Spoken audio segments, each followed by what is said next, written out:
Bonjour à tous, c'est Jordan de chez Cody, j'espère que vous allez bien. J'espère que vous passez de très très belles vacances. Cette année, on a voulu faire quelque chose d'un peu différent. Pour bien préparer la rentrée, on a voulu vous créer du contenu avec des petits exercices que vous allez pouvoir faire pendant les vacances. On espère que ça va vous faire plaisir et que ça va être utile pour vous pour bien préparer la rentrée. Ok? Euh, on va avoir plusieurs exercices, plusieurs tutos que je vais vous envoyer et mettre à votre disposition. Le premier tuto, c'est un tuto qui va nous apprendre à nous déplacer dans un arrière-plan et de faire même un peu plus que ça, de voir comment est-ce que vous avez l'habitude de faire le code et comment est-ce que nous, on recommande de faire le code, parce qu'évidemment, il y a plein de techniques différentes pour faire le code, pour se déplacer, et il y en a plusieurs qui sont bonnes. Simplement, il y a toute une logique lorsqu'on fait le déplacement d'un personnage sur Scratch, et nous, on aime bien utiliser cette logique-là pour vous apprendre à vous déplacer. OK? Donc c'est parti, on va voir à peu près à quoi est-ce que le cours va ressembler. Donc concrètement, on a notre personnage principal, donc le chat, ici, qui, comme vous le voyez, se déplace de droite à gauche. Ok? Ça, il ne se déplace pas parce que je lui dis de se déplacer de droite à gauche. Il se déplace parce que quand j'appuie sur la flèche de droite de mon clavier, il va vers la droite. Et quand j'appuie sur la flèche de gauche, il va vers la gauche. Quand on regarde un peu de plus près, on s'aperçoit aussi que quand j'appuie sur la flèche de droite, mon personnage regarde à droite et il va à droite. Et quand j'appuie sur la flèche de gauche, mon personnage va vers la gauche et il regarde à gauche. Autre chose qu'on a fait, c'est que on a fait en sorte que notre personnage puisse se déplacer du haut vers le bas.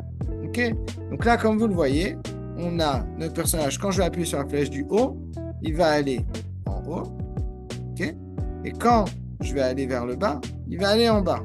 Et pas seulement. Quand je vais aller appuyer sur la flèche du haut, ses yeux vont bouger vers le haut.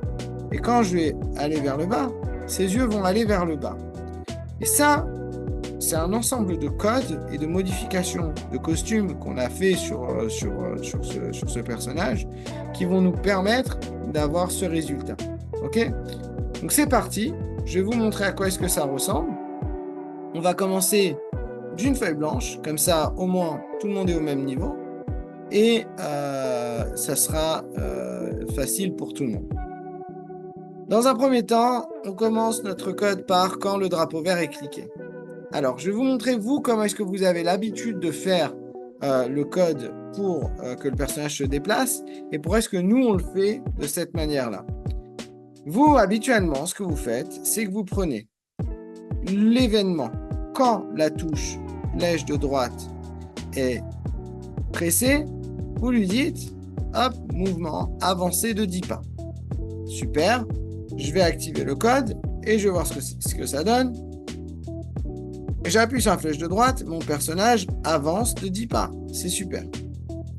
Ce que vous faites aussi, c'est que quand vous voulez voulez le faire aller vers la gauche, vous lui dites, quand la touche flèche de gauche est pressée, alors on lui dit avancer, pas de 10 pas, mais de moins 10 pas. Ok? On rentrera un peu dans le détail sur le plus 10 pas et le moins 10 pas, mais en gros, ceux qui ont l'habitude de faire ce code, ils vont faire comme ça. Ils vont dire moins 10 pas en appuyant sur la flèche de gauche et le personnage va aller vers la gauche. La problématique de ce code, c'est la suivante. Si jamais je change la direction de mon personnage et que je dis par exemple d'aller dans cette direction à 36 degrés, qu'est-ce qui va se passer? Mon personnage, il va aller vers le haut. Quand je vais appuyer sur la flèche de gauche, mon personnage va aller vers le bas. Ça va être assez difficile pour nous de bien maîtriser la direction de notre personnage et son orientation. Qu'est-ce qu'on a? Et je vais même aller un peu dans l'extrême. Je vais prendre la direction, je vais mettre moins 90 degrés. Je vais lui mettre d'aller dans la direction de droite-gauche. Je vais prendre moins 90 degrés. Regardez ce qui va se passer. Quand je vais appuyer sur la flèche de droite, regardez où est-ce que mon personnage va aller. Donc là, j'appuie sur la flèche de droite. Hop, et ben il va à gauche. Quand j'appuie sur la flèche de gauche, il va à droite. Et donc là, c'est un vrai problème. D'accord? Alors, on pourrait tout à fait lui dire s'orienter ici à 90 degrés, s'orienter à moins 90 degrés. Donc là, il est dans la bonne direction. On va aller voir. Hop. Là, il va dans la bonne direction. Mais à partir du moment où je vais mettre ici 90, hop, hop, voilà. Hop. Et je vais le faire aller vers la gauche. Bah, là, en fait, finalement, mon personnage, comme vous voyez, il est bloqué. Donc, on se retrouve avec un code qui, finalement, n'est pas ultra performant. Il ne marche pas très, très bien. Et donc, on doit absolument utiliser d'autres lignes de code qui sont mises à notre disposition et qui vont nous faire utiliser ce qu'on appelle l'axe des abscisses et l'axe des ordonnées. Okay. L'axe des abscisses et les ordonnées, pour la plupart d'entre vous, c'est peut-être la première fois que vous en entendez parler, mais c'est deux lignes, en fait, qui vont nous permettre de définir les directions et les positionnements de nos personnages. D'accord? Donc concrètement, je vais vous montrer à quoi ça ressemble. Et ce qui est bien sur Scratch, c'est qu'on a un arrière-plan qui est vraiment dédié à ça. Et donc, cet arrière-plan, c'est celui-ci. On va le charger. Chercher, il est là.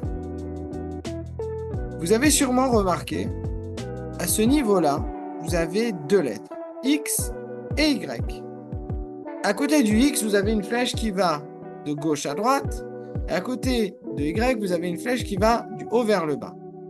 Qu'est-ce que ça veut dire? C'est que X va nous permettre de définir la position du personnage sur une ligne qui s'appelle X et qui va de gauche à droite. D'accord? Et je vais avoir Y qui va nous permettre de définir la position du personnage du haut vers le bas ou du bas vers le haut. Ok? Je vais mettre le chat ici et vous allez regarder au milieu de l'écran. On va regarder, je vais mettre en grand. Super. On a ici des informations qui sont ultra importantes. Vous voyez, il y a écrit X0 et Y0. On va se concentrer sur le premier. X 2.0. X 2.0, déjà, c'est pour la ligne qui va de gauche vers la droite, comme on l'a dit. Et ça indique ici que nous sommes au centre. Au centre de quoi? En fait, tout simplement au centre de cet écran de contrôle que nous avons. Et ce centre-là, il est défini en fait par l'intersection de nos deux lignes. X et Y se touchent à un seul endroit. Ils se touchent vraiment à un seul endroit. Et c'est ici, au centre. Ce centre-là, à ce niveau-là, X est égal à 0. Et Y est aussi égal à 0. Pour le moment, on va se concentrer ici sur le X. Donc, si X est égal à 0 au centre, nous allons voir ce qui se passe à la droite de X et voir ce qui se passe à la gauche de X. La question que je pose souvent pendant les cours, c'est qu'est-ce qu'il y a après 0? On me dit 1, 2, 3, 4, exactement, c'est exactement ça. Donc, on a 1, on a 10, on a 100. Et en fait, on a l'infini. L'infini, pas n'importe quel infini, on a l'infini positif. À partir de 0, quand on va vers la droite, je vais faire une petite flèche. Hop. Quand on va aller dans cette direction, on a l'infini. Mais pas l'infini, pas n'importe quel infini, on a l'infini positif. Ok? Ensuite, on a ce que nous avons avant le 0. Alors, en général, je pose la question suivante. Qu'est-ce qu'il y a avant 0? Certains d'entre vous connaissent déjà la réponse et certains d'autres ne le savent pas, mais avant 0, on a moins 1, moins 2, moins 10, moins 100. Et pareil, on a l'infini. mais pas n'importe quel infini, on a moins l'infini. Donc, dans cette direction, tous les chiffres seront négatifs. Et on appelle ça négatif, des chiffres négatifs. Et encore une fois, ce qui va délimiter, ce qui va être le point de bascule entre plus l'infini et moins l'infini, ça va être l'intersection de ces deux lignes. Donc, en fait, le centre de notre écran. Quand X touche la ligne Y, eh bien, on est à 0. Pour le Y, c'est exactement la même chose. C'est-à-dire que quand on va vers le haut, nous avons plus l'infini. Donc, on a X0 ici au centre, Y0 au centre. Mais après, on va avoir 1, 2, 3, 4, 100. Et même l'écran ici, on nous indique 180. Et après, pareil vers le bas. Quand on va aller vers le bas, ça va être moins 1, moins 2, moins 100, moins 180, etc. Mais moins l'infini. Vers le haut, c'est plus l'infini. Vers le bas, c'est moins l'infini. C'est assez simple à retenir. Mais ne vous inquiétez pas, de toute façon, c'est quelque chose qu'on reverra pendant les cours. Tout ce qu'on voit là aujourd'hui, et du moins pendant ces tutos, vont vous servir pendant les cours. Et évidemment, on va revenir dessus de manière beaucoup plus approfondie. Comme ça, vous pourrez comprendre davantage. OK ? Hop, voilà. Donc maintenant qu'on a vu ça, je vais supprimer mes flèches et on va aller ici sur notre code. Première étape, je vais mettre mon personnage au centre. 0, 0. Donc X0 et Y0. Vous voyez, c'est bien mis au centre. Et on va commencer à coder. C'est parti. Dans un premier temps, ce que je vais faire, c'est que je vais créer une boucle. On reviendra évidemment sur ce que c'est une boucle pendant les cours, mais le but de cet exercice aujourd'hui, c'est de se concentrer sur le déplacement du personnage. Donc, on ne va pas rentrer trop dans les détails sur ce qu'est une boucle. Et on va aller prendre un deuxième code qui est dans la catégorie contrôle, qui est si alors. Si alors, c'est ce qu'on appelle une condition. Okay ? Une condition, ça va nous permettre tout simplement de dire que si quelque chose se passe, alors ça a des conséquences. Par exemple, si j'appuie sur la flèche de droite, alors, on va lui dire mouvement. Et là, vous voyez, on a des lignes où il y a écrit ajouter 10 à X, mettre X à 0, ajouter 10 à Y et mettre Y à 0. Et bien là, ici, puisqu'on va aller à droite, eh bien, on va lui dire d'ajouter 10 à X. Et là, regardez, quand je vais cliquer sur le drapeau vert, hop, mon personnage va se déplacer vers la droite. C'est génial.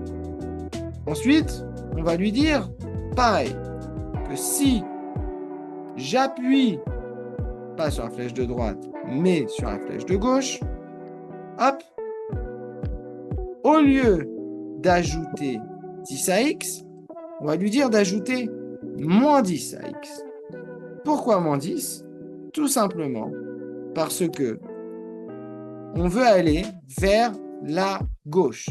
Et la gauche, comme on l'avait dit, c'est tous les négatifs. Donc, on va vers moins l'infini. Et là, en l'occurrence, pour déterminer l'espace qu'il va y avoir entre chaque fois qu'on va toucher la flèche de gauche, on va dire moins 10. Donc, à chaque fois, il va faire 0, moins 10, moins 20, moins 30, etc., etc. Et donc, il va évoluer de moins 10. OK ? La difficulté ici, c'est que sur Scratch, on n'a pas de code qui s'appelle enlever 10 à X. Et donc, on doit utiliser moins 10. Donc, on va faire ajouter moins 10. On ajoute un chiffre négatif à X.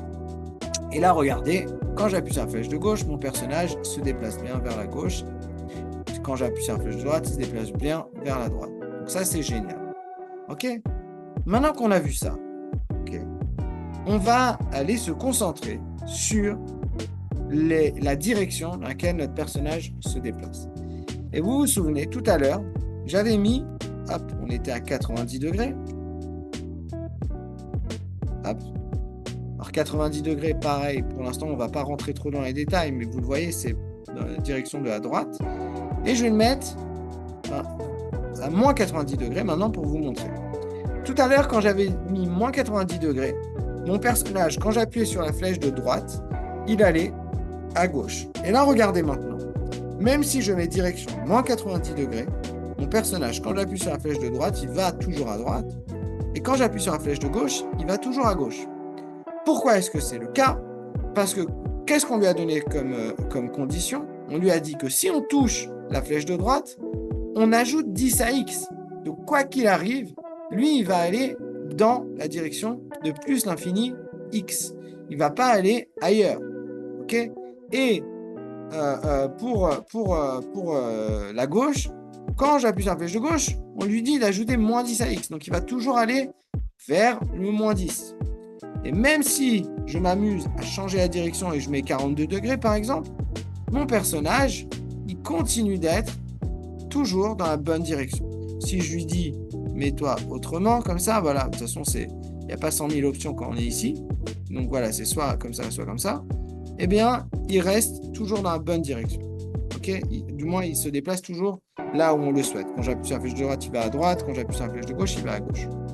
Maintenant, ce qu'on va vouloir faire, et j'imagine que ça, c'est important pour vous, c'est que vous allez avoir envie que votre personnage, quand il va vers la droite, il regarde vers la droite, et quand il va vers la gauche, il regarde vers la gauche. C'est logique.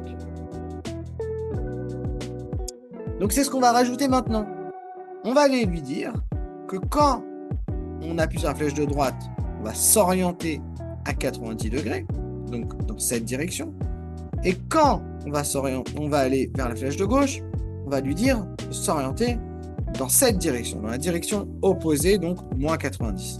Et regardons le code maintenant, quand je vais exécuter, donc j'appuie sur le drapeau vert, j'appuie sur la flèche de droite, mon personnage regarde à droite, et quand j'appuie sur la flèche de gauche, mon personnage regarde à gauche. Donc là, on a maintenant un code qui nous permet d'avoir un personnage qui regarde dans la bonne direction et qui se déplace dans la bonne direction quand j'appuie sur les bonnes touches. J'appuie sur la flèche de droite, ça va à droite, il regarde à droite. J'appuie sur la flèche de gauche, il va à gauche et il regarde à gauche. Donc ça, c'est génial. Maintenant, ce qu'on va vouloir faire, c'est de rajouter les flèches qui vont nous permettre de nous déplacer vers le haut et vers le bas. Et là, dans le même principe qu'on a pour se déplacer vers la droite et vers la gauche, on va aller rajouter une condition qui s'appelle si alors, donc ça vous connaissez, et on va aller chercher capteur, touche, flèche du haut pressé, et on va aller lui dire, cette fois-ci, vu qu'on veut se déplacer pour aller du haut vers le bas, on va aller pas prendre des codes autour de X, on va aller prendre les codes autour de Y. Donc on va aller lui dire, ajouter 10 à Y. Hop, et on va aller voir si ça marche. Quand j'appuie sur le drapeau vert, si j'appuie sur la flèche de gauche, mon personnage y monte. Ah, maintenant j'ai un problème, il est bloqué. Il faut que j'aille le faire descendre. Qu'est-ce que je vais faire? Je vais rajouter de nouveau une nouvelle condition. Si alors, attention de ne pas mettre la condition à l'intérieur de ce bloc-là ou de ce bloc-là. Vraiment de le mettre en dessous. C'est important de bien séparer. On ne va pas rentrer dans le pourquoi tout de suite, mais justement, on vous dit qu'il ne faut pas les inclure dans les conditions, dans les mêmes conditions, dans une condition qui est autre que ce qu'on a là. Et donc, on va lui dire, s'il touche flèche du bas pressée, alors, et dans le même principe qu'on a eu pour le Y et pour le X et le moins X, cette fois-ci, on va lui dire, ajouter moins 10 à Y. Comme ça, notre personnage va pouvoir aller vers le bas, puisqu'on a moins l'infini vers le bas. D'accord? Et là, on a plus l'infini de Y. Donc, on a notre personnage, cette fois-ci, qui va de gauche à droite, comme on veut, et de haut en bas, comme on le souhaite. Ce qui est intéressant, c'est que là, on n'est plus dépendant du tout de l'orientation du personnage. On peut lui dire de bien regarder dans les bonnes directions comme on l'a fait là maintenant. Et là, tout fonctionne parfaitement. OK? Maintenant, ce qu'on va faire, c'est de rajouter un peu plus de côté réaliste pour aller vers le haut et vers le bas. Pourquoi? Parce que notre personnage là, quand il va vers le haut et vers le bas, on ne va pas aller lui dire de se mettre dans une direction qui n'est pas très sympa. On va aller lui dire juste simplement de bouger ses yeux. Alors, comment est-ce qu'on va faire pour lui bouger ses yeux? Ben, c'est assez simple. On va aller dans costume et on va aller lui créer des nouveaux costumes. Des costumes qui vont nous permettre de regarder face à lui, devant lui, de regarder en haut, de regarder en bas. OK? Et maintenant, qu'est-ce qu'on va faire? On va aller lui dire comme ça. Dans costume, on va aller modifier notre costume du chat. Et on va modifier, on va faire en sorte que ses yeux, dans ce costume-là, regardent vers le haut. Et dans ce costume-là, ses yeux regardent vers le bas. Alors, quand on va arriver ici, on va sélectionner donc la tête du chat. Et là, vous voyez que tout est ensemble. Alors, il y a plusieurs techniques. Vous pouvez vous amuser à, je ne sais pas si on va y arriver comme ça, faire regarder comme ça, mais c'est pas super sympa. Moi, ce que j'aime bien faire à ce niveau-là, c'est, vous voyez ici, il y a écrit dégrouper. Je vais dégrouper tous les éléments, comme ça, je pourrai sélectionner tous les éléments de manière individuelle, parce que là, comme vous le voyez, hop, la tête, si je bouge, tout bouge, d'accord? Là, si je fais dégrouper, je peux attraper un élément et juste modifier un élément. Mais là, le problème, c'est que j'ai encore l'œil ici qui est en un seul élément. Moi, je veux juste prendre le rond noir, la pupille du chat, de l'œil du chat et le déplacer. Donc là, pareil, je vais devoir recliquer sur dégrouper, attraper la pupille du chat et la mettre vers le haut. Hop, on va faire comme ça. Tac. Je vais la mettre à un endroit sympa. Ça, c'est sympathique. Là, il regarde un peu vers le haut. Bon, là, il louche un peu. Mais on va corriger ça tout de suite. Tac. Je prends son œil. Je le mets vers le haut. Hop. Là, il louche encore un peu. On va le faire comme ça. Hop. Voilà. Et là, notre chat regarde vers le haut. Donc ça, c'est notre costume en haut. Maintenant, on va faire la même chose pour en bas. On va lui dire de dégrouper toute la tête, sélectionner un œil, de dégrouper l'œil. Pareil, j'attrape la pupille, je mets la pupille en bas. Hop, je le dégroupe, j'attrape cet œil-là, pareil, la pupille, et je le fais regarder vers le bas. Alors, attendez. Bougez pas un petit instant, on va juste faire une petite pause tout de suite. Quelle heure est-ce? Matin? Ah, matin. Vas-y, matin. C'est grave. Non?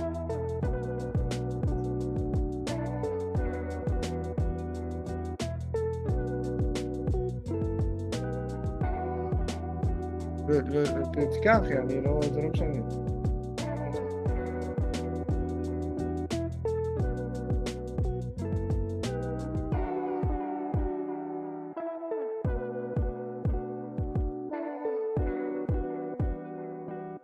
Okay. On reprend là où on en était. Donc maintenant, notre personnage regarde vers le bas. Je vais déplacer les yeux. Ils sont au bon niveau. Hop, on va peut-être un peu mettre comme ça, c'est bon. Et maintenant, on va aller dans notre code et on va aller chercher dans Apparence, basculer sur le costume. Quand on va sur la flèche du haut, on va lui dire de regarder en haut. Et quand on va aller vers le bas, on va aller lui dire de regarder en bas. Et là, on va regarder le résultat en cliquant sur le drapeau vert. Tac. On regarde en haut, il regarde en haut. On va vers le haut, il regarde en haut. On va vers le bas, il regarde en bas. C'est génial. On va vers la gauche. Ah, il y a un problème. Notre personnage regarde toujours vers le haut. Et si je vais vers le bas, si je vais à gauche ou à droite, il regarde toujours vers le bas. Donc, c'est-à-dire que notre code n'est pas complet. Et c'est pour ça d'ailleurs que quand on regarde les costumes, hop, j'avais conservé le costume devant lui. Pourquoi? Parce qu'en fait, il regarde devant lui. Et donc, on va simplement lui dire ici, dans les codes de la flèche de droite et la flèche de gauche, on va lui dire de basculer sur le costume devant lui, ici, et basculer sur le costume devant lui aussi quand il va vers la gauche. Pourquoi est-ce que de toute façon c'est toujours le costume devant lui, costume où il regarde devant lui, parce qu'en fait qu'il aille vers la gauche ou vers la droite, il doit toujours regarder dans la bonne direction. Voilà. Ce que je vais faire ensuite pour finaliser donc ce petit jeu, c'est de rajouter un arrière-plan. Comme ça, hop, on pourra aller se déplacer, par exemple, on va aller lui dire de se déplacer, on va prendre ça, tout simplement, puisque c'est l'été, j'imagine que vous êtes près de la mer, j'espère, en tout cas, je vous le souhaite. Et on va aller mettre notre personnage au bon endroit, hop, et voilà, notre personnage peut se déplacer au bord de la mer, en allant vers la gauche et vers la droite, vers le haut et vers le bas, en regardant toujours dans les bonnes directions. Voilà. J'espère que ça vous a plu. La prochaine fois, on ira travailler d'autres lignes de code pour cet été. On va vous faire plusieurs tutos comme ça. Et vous pourrez vous entraîner, vous préparer pour la rentrée. Voilà, passez à tous un magnifique été et je vous dis à très très vite. Merci de nous suivre sur Caudy.fr. À plus tard.